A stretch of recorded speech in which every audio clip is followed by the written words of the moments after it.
সোনারা, তোরা তো দুজনে বসে আছিস, আমার বুকে ব্যথাটা না খুব বেড়েছে।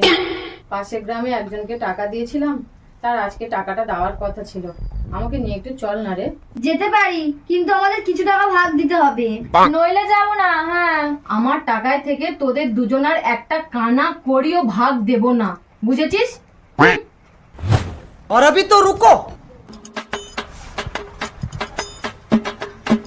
ও মা, এই নাও তোমার চা। মা, ও মা, এই নাও তোমার চা। लेकिन ये साला कर क्या रहा है यहाँ पे? কি ব্যাপার? रुको जरा। মা, মা, ইয়া দিদি, ছুটে আয়, মার কি হলো দেখবি আয়। দিদি, ছুটে চল, মার কি হয়েছে দেখবি চল। দেখ, মা মনে হয় মরে গেছে। মা মরে গেছে? তাহলে তো গ্রামের লোকের খবর দিতে হবে। দাঁড়া, এখন ওইসব জানালে হবে না।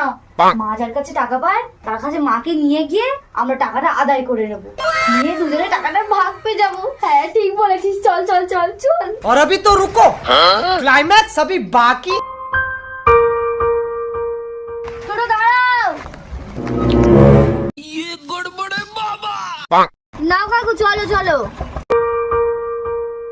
ব্যাস এখানে দাঁড়াও। কাকা, ও কাকা, বাড়ি আছো? কি হচ্ছে রে মা? তোর মায়ের হঠাৎ কি হলো রে? কাকু, মা নাকি তোমার কাছে টাকা পায়, সেই টাকাগুলো দাও। মাকে নিয়ে অনেক বড় হসপিটালে চিকিৎসা করাতে নিয়ে যেতে হবে। ঠিক আছে মা, এনে টাকা নে মা। কি ভেবেছিস আমি মরে গেছি? আমি বেঁচে থাকতে তোরা আমার এক টাকাও পাবি না, বুঝেছিস?